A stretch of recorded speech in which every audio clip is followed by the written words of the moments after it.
Well, thank you everyone for joining us for the first event in our Summer of Book Fest speaker series. My name is Nicole Cook, and I'm the Executive Director at the Western New York Book Arts Center.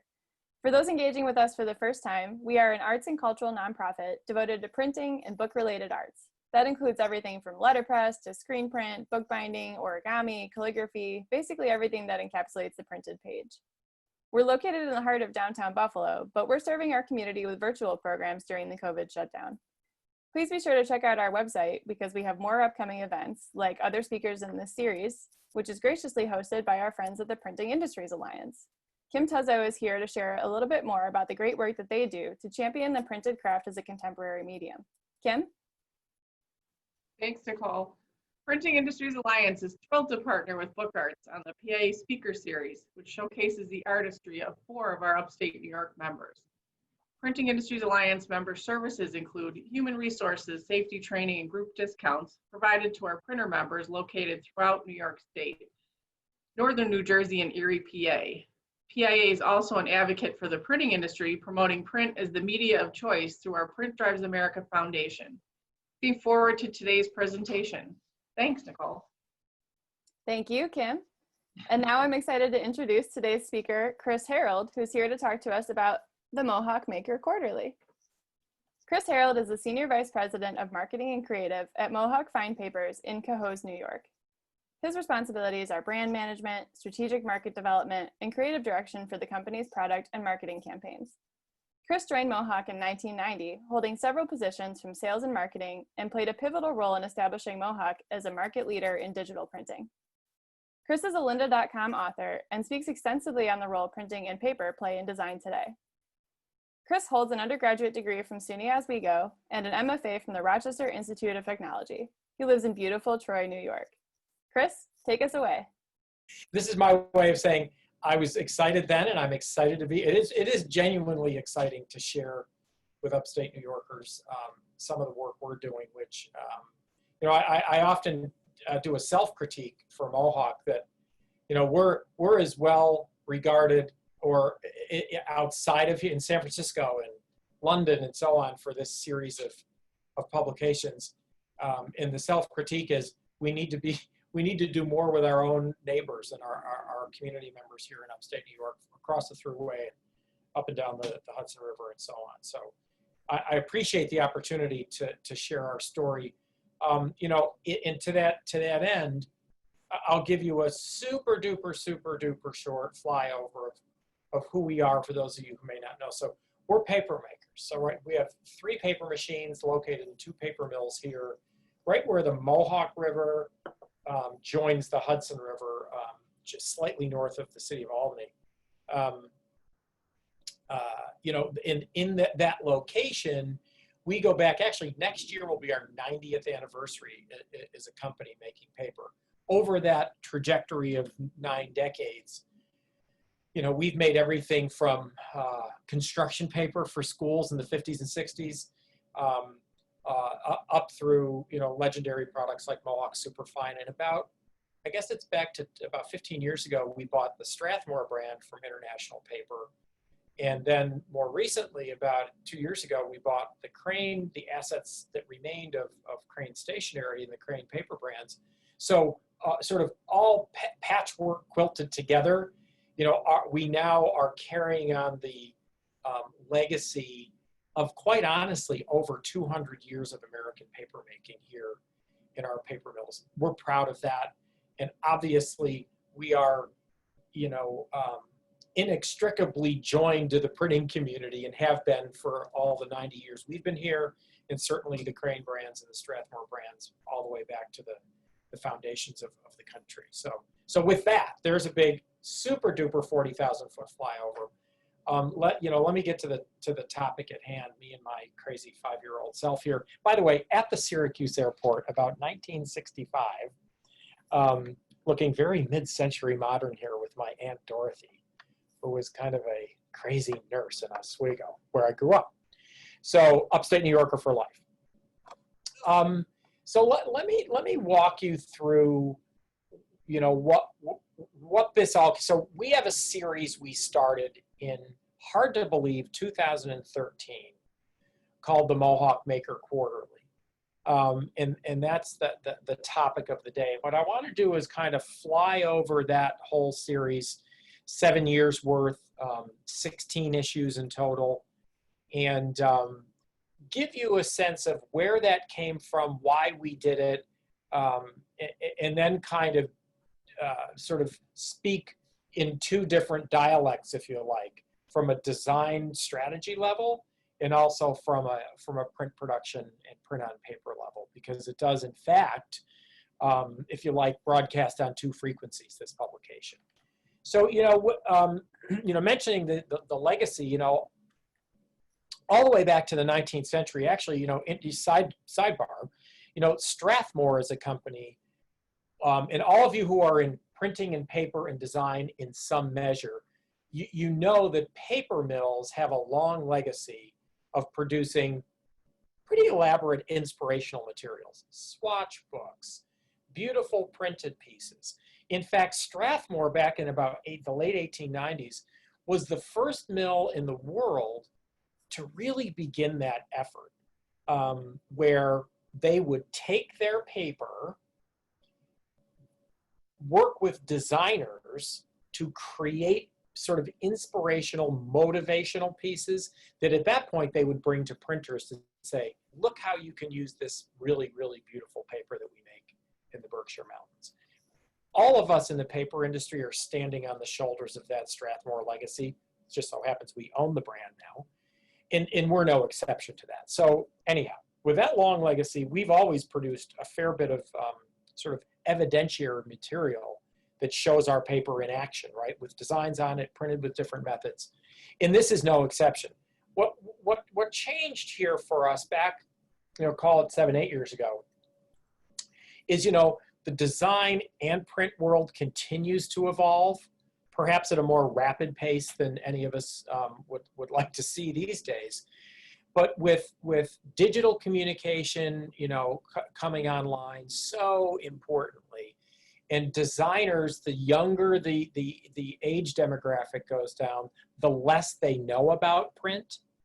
We felt like we had an opportunity back in 2012, 2013 to kind of reconfigure the way that we connected with graphic designers in particular by showing them print on paper in a different way that was, if you like, content first.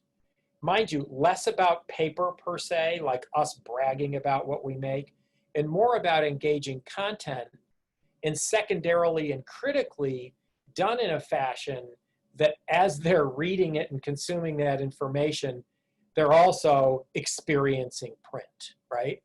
I would tell you that young designers today, what's young? Anyone, I would call that under 40 in the graphic design space, they think printing is amazing, but they don't know how to do it. Their facility to spec and work with print has decreased over time as the skill set around digital tools has increased.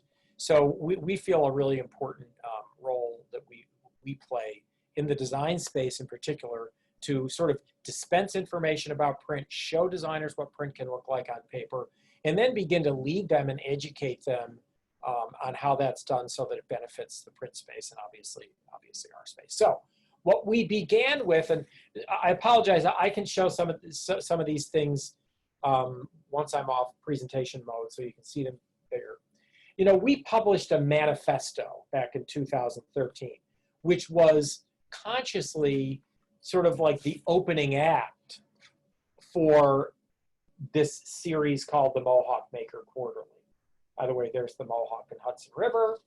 And this manifesto basically was our effort to state our beliefs and kind of give an overview of Mohawk. And oh, by the way, in a oh-so-seductive way using blind embossing, pretty straightforward 4-color printing, but getting in the hands of designers this opening act that says, hey, there's nothing more important today with this flood of digital communication than printed objects. They've become more important and more valuable than ever. And so that was our opening act as we stated sort of our values and our beliefs. And then that opened us up to the first issues of the Maker Quarterly. So again, this is 2013. And, you know, we worked with a design firm in San Francisco who we had met, you know, long story short, over a couple year period through a couple design competitions. Just very, very forward thinking young design firm. They're both, the founders are both alumni from Nike in Portland, and had spent some time there as designers, started their own firm in San Francisco. And it's interesting, they came to Upstate New York. They came here to our mill in Albany. And we had originally started this project as a superfine product promotion, right? So product first, and they came and discovered here this incredible ethos that they felt resonated with young makers, younger designers who, interesting, were trained in digital communication first. They're designing websites, they're doing digital work, but absolutely were longing to make things, right? And I think we've all seen that spring up over the past, let's call it certainly a decade, maybe as long as 12 or 15 years, this interest in the provenance of things, making things, whether it's the interest in throwing pots or pickling your own food or farmers markets growing in importance. I think culturally, you know, we had a moment in time back there in 12 and 13 to kind of, if you will, own the term making and really express that in a way that was relevant to designers and gave us the ability to show the act of printing as making in full effect. So we started with this. This is a visual representation of the first issue of what became known as the Maker Quarterly, where what we were doing was, as I said earlier, starting with a strong base of content that would resonate with designers about topics around making, and delivering that in a way that it would be kind of like an irresistible example of print.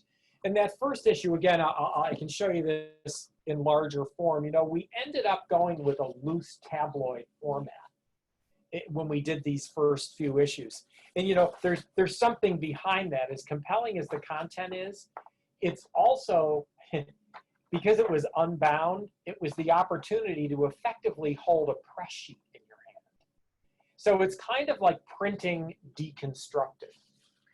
You know, those first issues, the first issue being Heritage and Innovation, really were centered around different topics. So we started with Heritage and Innovation. Each of those topics were drawn from our craft manifesto that I showed you at the opening of my comments. Those early days with the Maker Quarterly, you know, strategically what was going on behind the scenes was we were choosing a single product, letting it kind of speak for itself. In this case, it was Mohawk Superfine, our flagship product we've been making since the 1940s. We didn't do too many printing tricks. So for those of you who are, print aficionados or print nerds like I am, you know, this was straightforward color printing with very few sort of tricks introduced. So in other words, that was digestible, approachable print that anyone can make in any market, whether it's, you know, a small city in a Midwestern state or someone in New York working on a major project. In fact, to that point, interesting early success story sidebar. We had the opportunity, as we were beginning to articulate this message around the importance of making, the importance of print and maker and creative culture. We had an audience with the senior team at Martha Stewart Living. And at that point back, so it's 7-8 years ago, Martha Stewart had launched something called the American Made Awards that she would do, you know, Martha Stewart level, like, you know, big celebration in New York, picking out these makers of various sorts. They could be, you know, making weaving, you know, designing clothing, making honey. There were chefs involved. There were potters, all manner of makers across the country. We went down and actually participated and gave some sponsorship there. But interesting, the first thing I brought down for a meeting with her senior team was this. And I thought, here's the kid from Oswego, sitting in New York City at the Martha Stewart headquarters. She only couldn't make the meeting because she had a conflict. So her senior team is there. And the most fascinating thing, so this is an important moment, I think, for all of us involved in sort of book arts, publication, print. That team, who are pretty damn sophisticated, they stopped the meeting to comment on this. And they're like pretty good at design at Martha Stewart Living.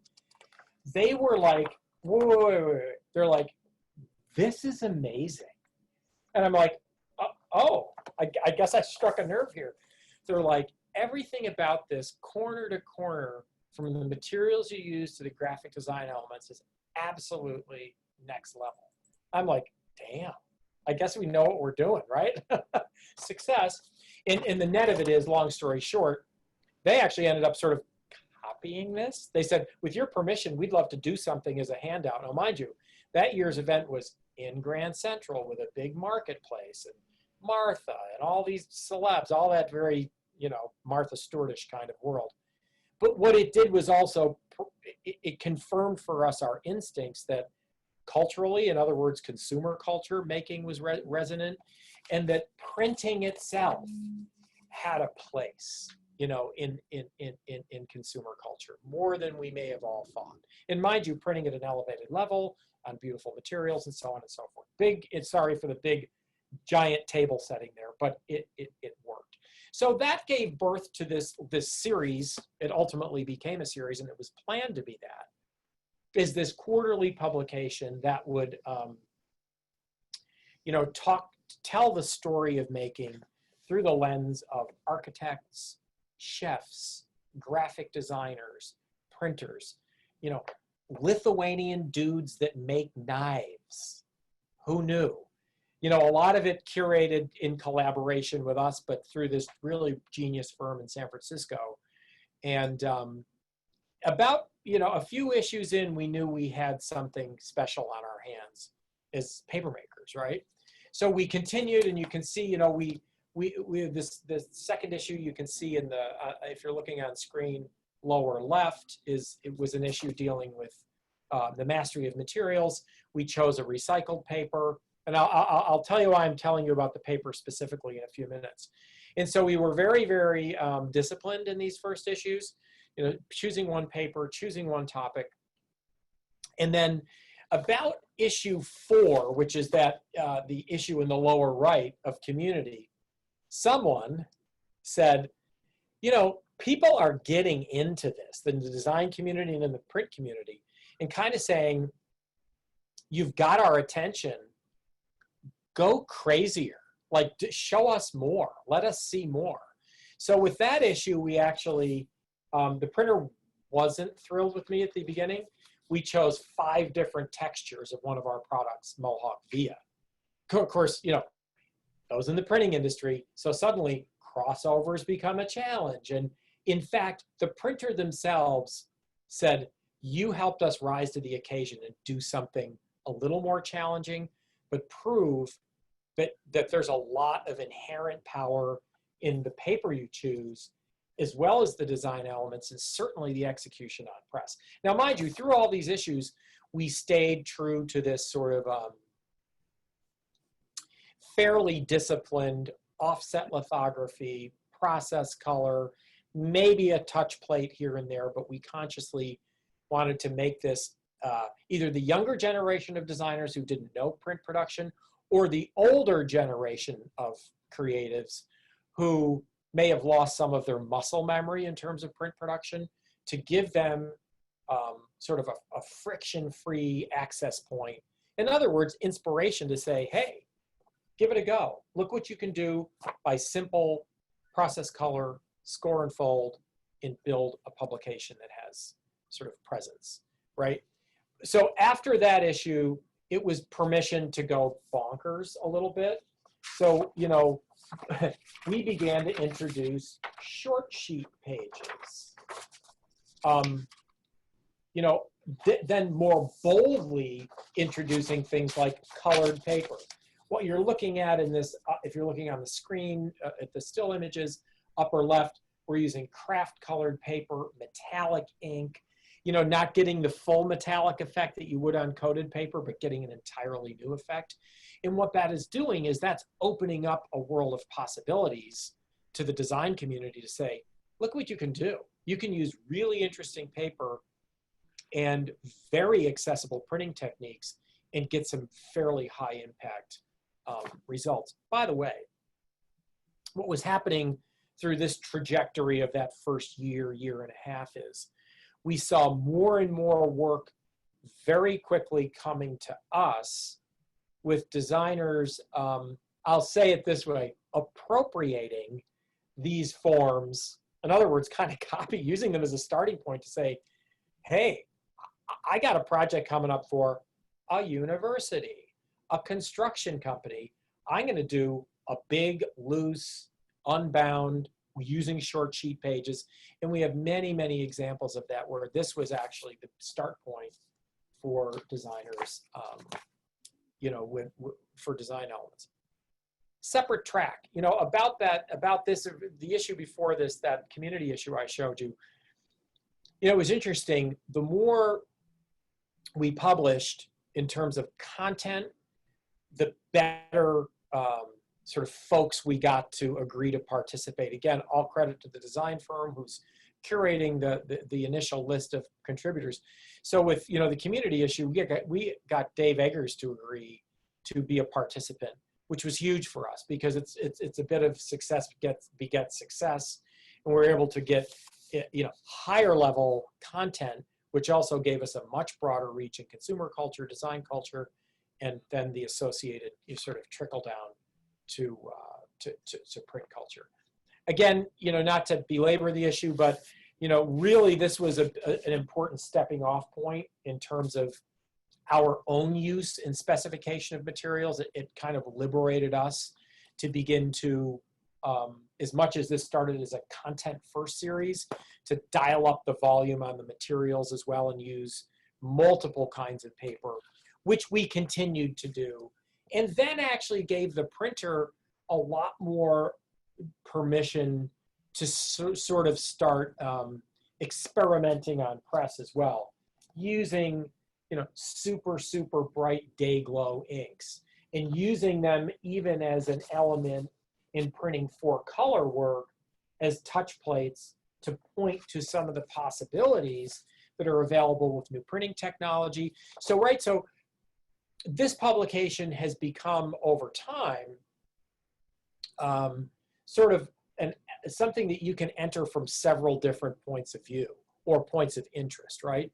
From a pure print production standpoint, there's a fairly rich number of demonstrations going on there.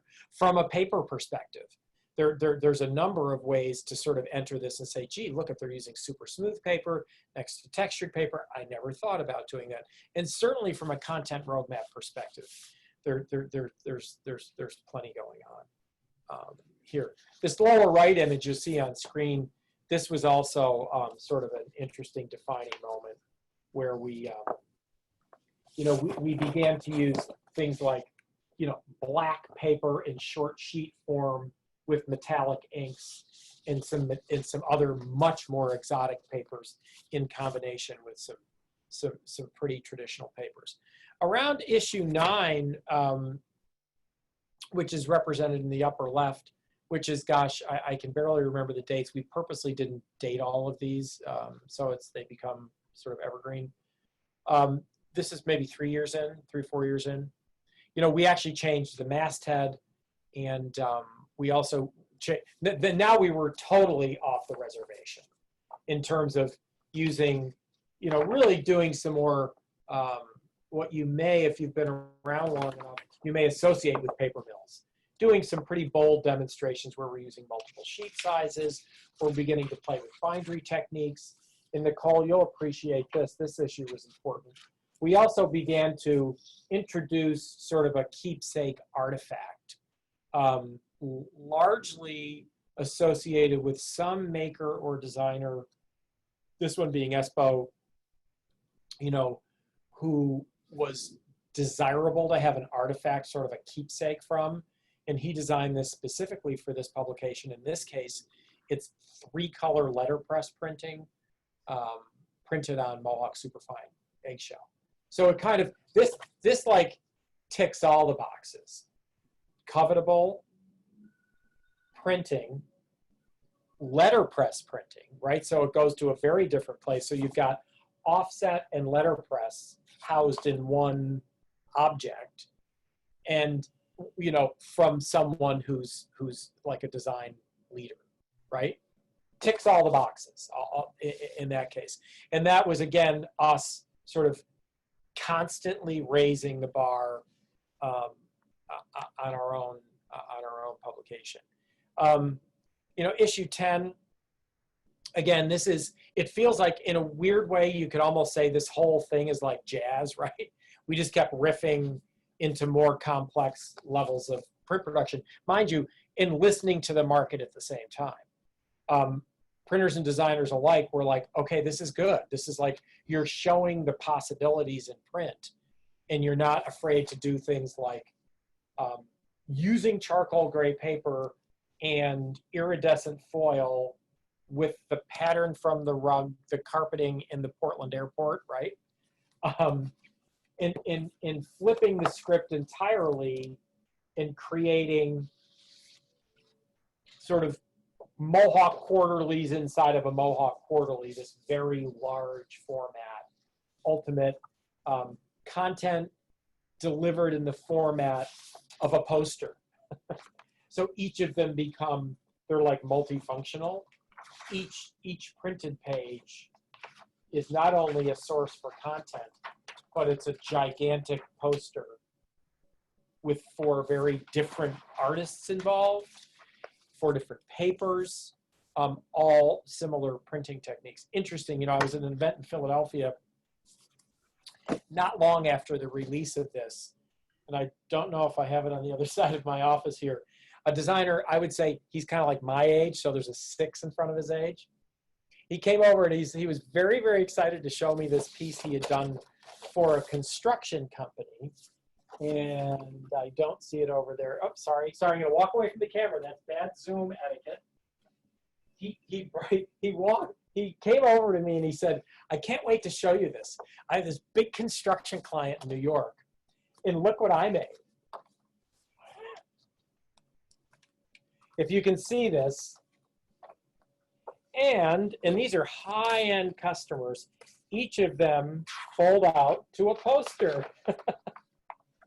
So he was proud to say, I'm totally inspired by the work you guys are doing, and you helped give me a source for inspiration that I could use to work with my client. What is it? Imitation is the most sincere form of flattery. Duly flattered, right? And so on, right? So we continue to, true to the original charter that we gave ourselves, you know, each issue is organized around a topic. Again, the riffing off our early days, we just kept letting those topics sort of come to us based on things that would resonate with our constituents in the design community first. And it allowed us to organize that information and kind of express it, and this is a good example, in a particular way that is unique to printing on paper. So this was an issue organized around the topic of process. I'm holding it up. You can see it in the upper right. It's funny. This case, again, for the print nerds, you'll love this / it's enough to give a printer a heart attack. We wanted the book to feel like it wasn't finished, like the characteristics of the book as the object felt like it was in process, and it really clearly spoke back to the processes involved. So we use this open stitching with a glued edge. Here's the heart attack for the printer. We did this really unfinished, it's hard to see here, kind of rough edge. How did they do that? We had them beat up, they had a blade on their cutter that they were like, it was like served its life. We're like, can you beat it up a little bit more? So they would like cut samples of books. We're like, not bad enough. Like, what printer ever hears that? No, the work is not bad enough. Make it worse. No worse. Perfect. It's perfectly awful. Like perfectly uneven and rough. Purposely to say, consider all the object qualities when you're making printed projects, right? Whether it's bindery, finishing, and by the way, we also all, including the printer, discovered you can sew these with all these different colored threads. So if you have an issue, Nicole, I know you do, you know, you go to the center spread and there's this amazing reveal that shows all these different color threads. So every point being this, print's amazing. You can do a lot with printing and finishing as you, as a designer, a creative, and certainly as the printer and the print, you know, the print advisors, is you consider every element of the printed object, it becomes more and more valuable. And again, you know, I talked about the Martha Stewart story in the beginning. Those stories began to happen all over the country, where we were seeing influential brand owners, influential designers, going to printers to say, make me something like this. I have something important to, an important message, an important product, et cetera, et cetera, et cetera, et cetera. I hope this is all making sense and it's compelling and interesting. It's, you know, That's great. Little firm in Upstate in Albany. You know, again, you know, if we're staying with the jazz metaphor, we're really off into the, you know, solo, guitar solo or drum solo here. You know, with lower right, we began to use multiple colors of paper, so there were different versions. All the content inside that lower right would bring you to the 12th issue that was about partnership.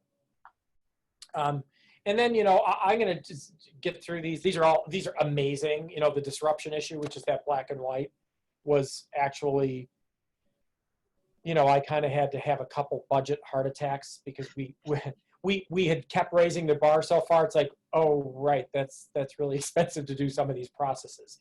A tear strip, you know, the disruptive element in this was you had to tear it open to get inside, and then, you know, what we did inside to give sort of respect to digital printing technology.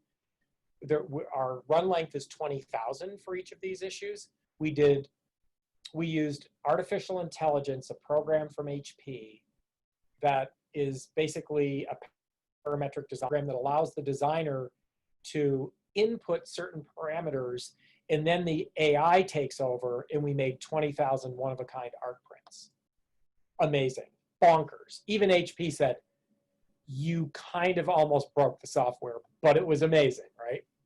So on and on and on we go. And then, you know, I'll get to the latest couple issues. By the way, not to take anything away from the lead and serve issue, its own amazing moment. It's a thick book that's edge painted, perfect bound. It's like we backed up to a very traditional form after going bananas with this guy. We sort of reined ourselves in and made a book.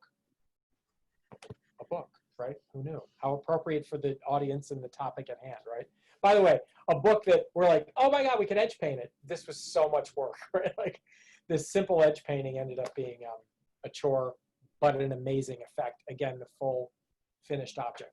And then, you know, we kind of went to, again, another multi-component issue in issue 15, which isn't that, gosh, I guess it's just a year and a half ago, where we took the topic of materials, which is, of course, very near and dear to our hearts, and went, you know, kind of crazy in the best possible way, using a breathtaking range of materials and colored paper, and kind of showed both print and design that colored paper itself can be an incredibly high impact element when designing for print.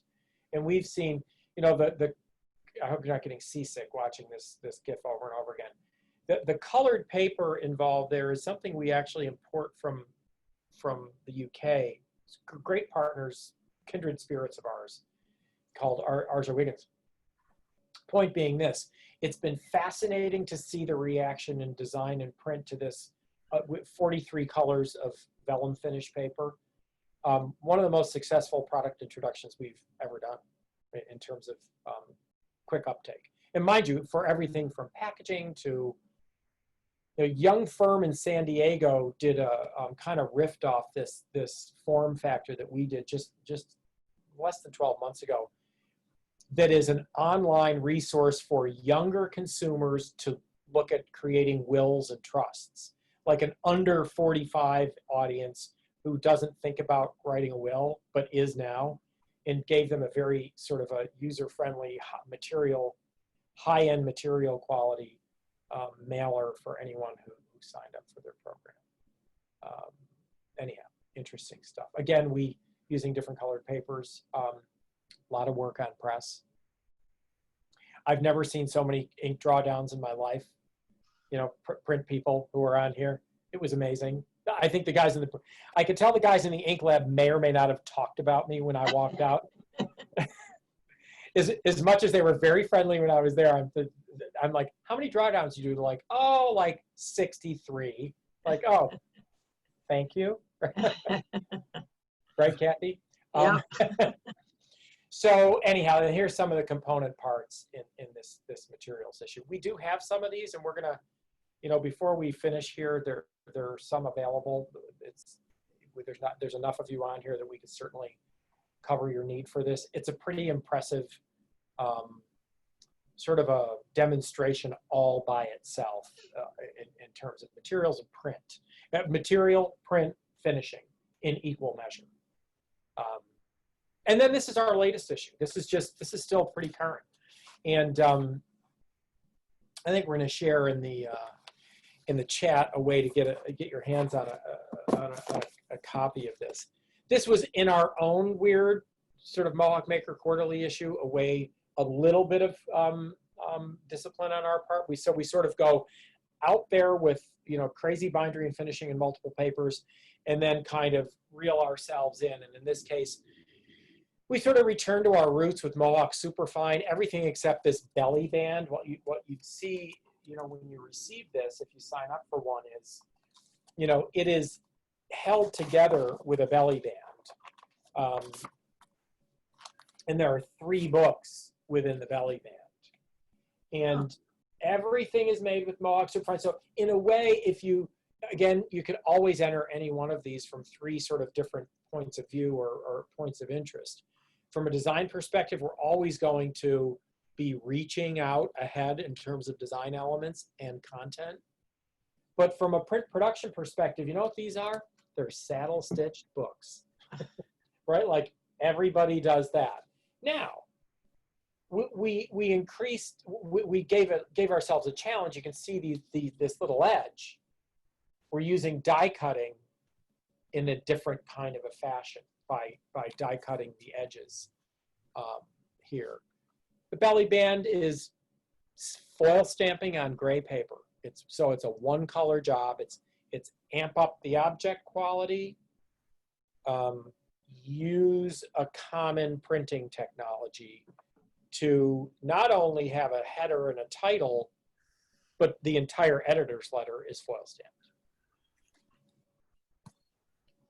Here's these edges. So this is the kind of the attention getter, and it kind of defines the objects when they're all together. We have 3 different dyes that we used to create these scalloped edges that are such an important part of this particular issue. And then again, you know, Mohawk Superfine, if you're, you know, sort of following along Mohawk legacy product, probably something that's most known with Mohawk all over the world. We use the 3 different shades: all white paper, super bright white, ultra white, this sort of middle white, which is the most well-known part of Superfine since the late 1940s, and then a very creamy white shade. And you know, one of my favorites is, you know, this particular element is, again, from a print perspective, we use cream white paper with fluorescent inks, like bananas, right? Like, and did duotones. So this is a 2 ink color, 4 units used on the press with cream colored paper. And it's just it's kind of insanely beautiful printing. So it's not reaching so far out that that it's hard to, like it's hard to get done. It's just flipping the script and saying, how are you going to use those 4 units on a printing press? Just put different ink in and flip the script on the design elements as well. And you have something that's really kind of incredible, if I should say so myself, right? Each issue, each booklet of the 3 in there looks at community, which was the topic of this this particular issue, in 3 different voices: place, voice, and time. Here's some of the spreads from that soft white superfine fluorescent issue. And then this community, the time issue, if you're paying attention to the art world at all, Nick Cave, who just a big exhibition of his work pre-COVID in New York City. He makes these incredible sound suits. He's a Chicago-based artist. He was generous enough to give us an amazing interview, which we feature in this section. And interesting, those first 2 books, so this one, Community Place, which is printed offset, straight up offset, just like, that's like anybody anywhere can print this book. We did use black paper on the cover, but the inside is white. 2 fluorescent colors. This guy, though, is printed indigo. So we're always looking to maintain the narrative of great content, use great design elements, and always try to show off what's capable in the print space today. And so this is printed HP Indigo big format, the big B2 HP Indigo 12,000. And I think it's a crazy demonstration of beautiful color that's available in super short runs, variable data, and all that good stuff. So that's the net of it. That's 16 issues and 7 years worth of some pretty exhilarating work. A few dust ups here and there, guys doing ink drawdowns, making some bindery decisions that may have been irresponsible, but they're super impressive.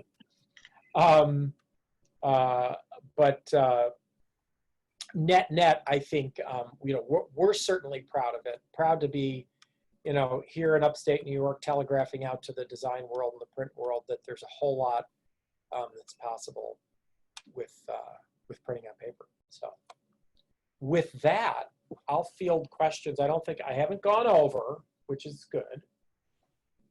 What do you got? Anything? I see some in the chat. Rosemary's my spirit guide here, so. Yes, Chris, this is Nicole. I'm actually going to take over because Rosemary is at our building where we're having some construction done. So I'm going to jump in. First of all, thank you. That was all really interesting, and just it's so fascinating how much detail is packed into every single issue of the Maker Quarterly. I just can't get over it. But we do have a few questions. So the first is, how often do you produce the Maker Quarterly, and can you request specific issues from the mailing list? Great question. Well, originally, so here's the dirty little secret among us upstate New Yorkers. It was quarterly. Now it's more like an annual. And some of that is, so we live in the real world too. So yes, it was a quarterly, big tabloid format. The more ambitious that we got, the higher we raised the bar in response to the communities of designers and printers we serve, designers in particular, the more elaborate it became. So we have budgets, right? So we'd say, okay, we may only do 2 this year, depending on how much sort of like high wire act printing we wanted to do. So so we're now down to like almost 1 a year because we're doing some pretty ambitious work, 1 or 2 a year. Can you get them? Some.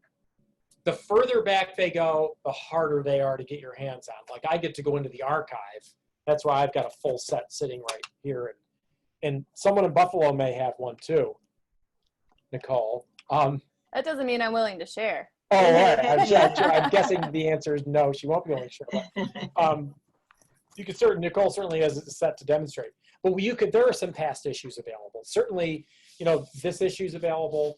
There are some of these guys that remain in inventory, and it's a matter. In fact, that process issue, when I was in the sort of archive closet, the guy with the crazy, awesome edge, there's quite a few of these. I mean, you could get your hands on this small group of people for sure.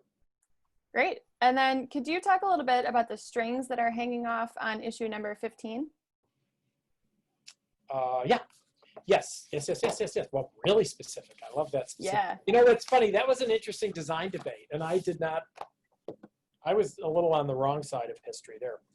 So it's about materials, right?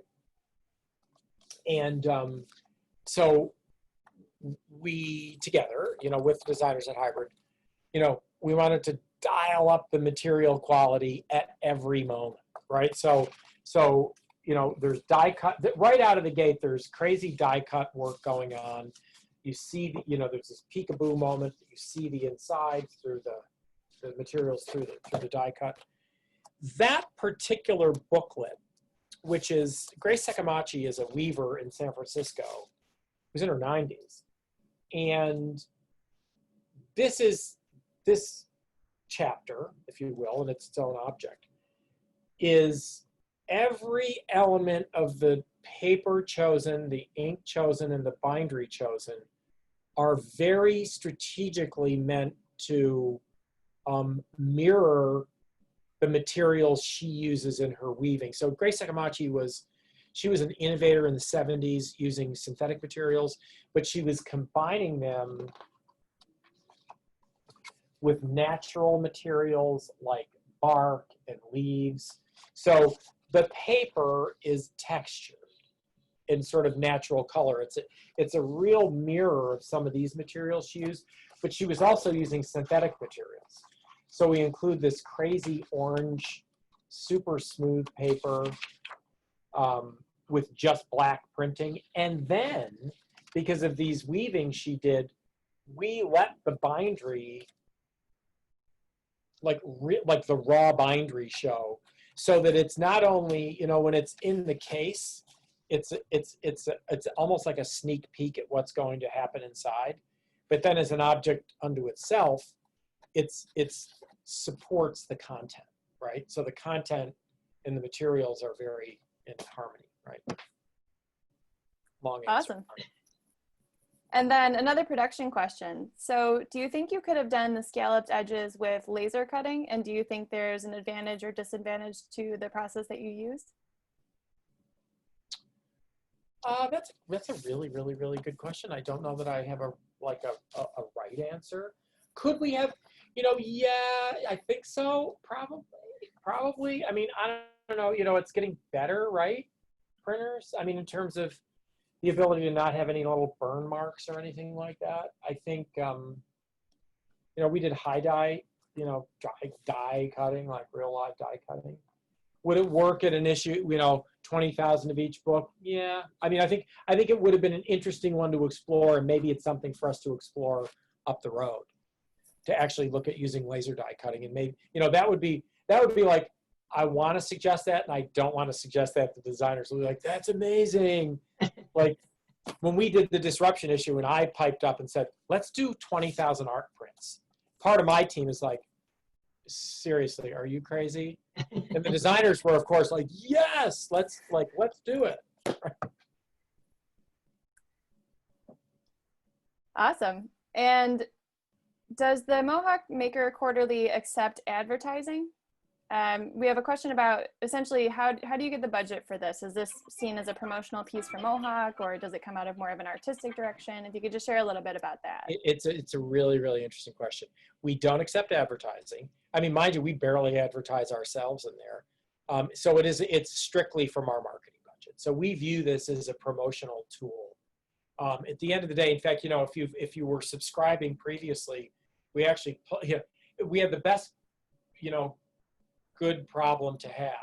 Our subscription rate kept rocketing, which left our salespeople nothing to go into the market with. So if if our sales rep, Chris Morgan, is trying to go to make sales calls in Buffalo, he's like, can I get like 2 copies?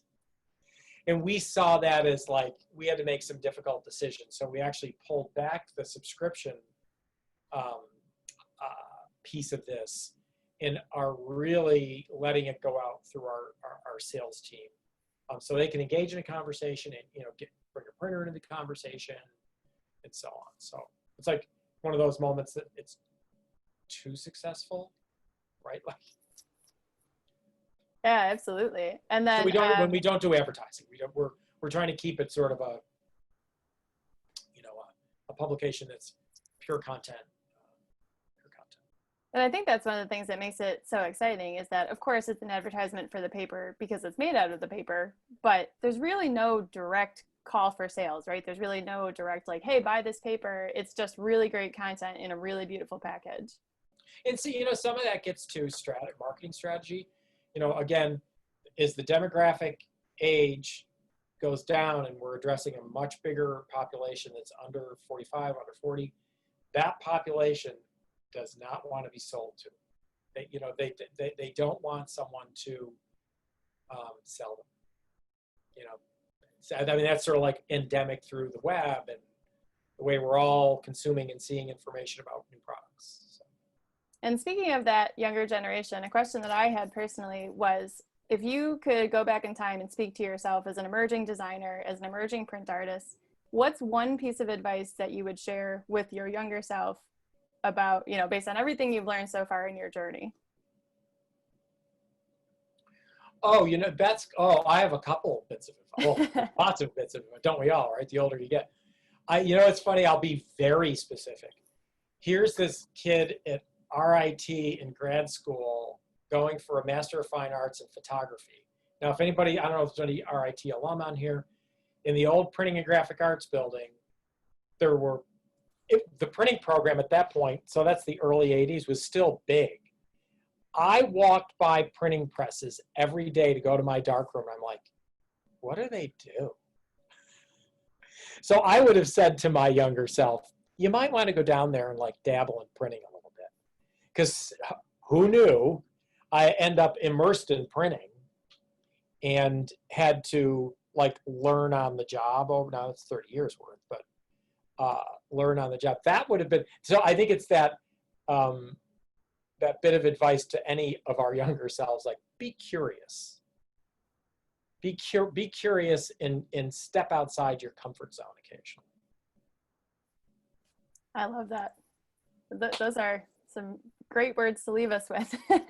And of course, you know, for me personally, I did come to print from photography, and I actually approached it as an alternative process. So it's even nice for me to hear you say that. Like, that's yeah. crazy. And Book Arts is big on creative curiosity because we love this notion that you don't have to come to the table as a quote unquote artist, right? Yes. All it takes is that creative curiosity. Absolutely. All right. Well, thank you so much, Chris. This was really exciting. And also, I wanted to give a special shout out to Rosemary Williams, our education director, who's been running our AV in the background and collecting your questions. Rosemary is a rock star, even though she's our unsung hero today. I also just wanted to thank Mohawk Fine Papers, of course, for the opportunity. And for PIA, Kim, thank you for your partnership. We're always grateful to have PIA as our friend. And actually AIGA Upstate New York. So personally, I discovered the Mohawk Makerly through Create Upstate, which is an awesome design conference that takes place, I think now every other year in Upstate New York. And I discovered that through AIGA Upstate, which is a graphic designers organization that has partnered with us to help advertise the speaker series. So we really want to bring together printers, bookmakers, graphic designers, everyone who sort of orbits this space that we call Book Arts. So we're grateful to them as well for their help in advertising the series.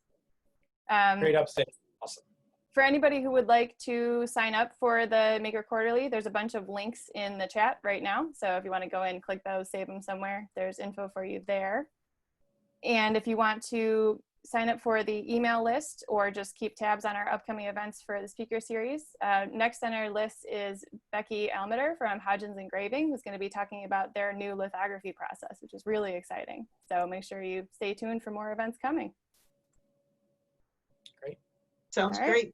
Thank you so much. Thank you. Have a great rest of your day. appreciate it. Take care, everybody. Have a good weekend. Bye-bye. Thank you. Bye. Much.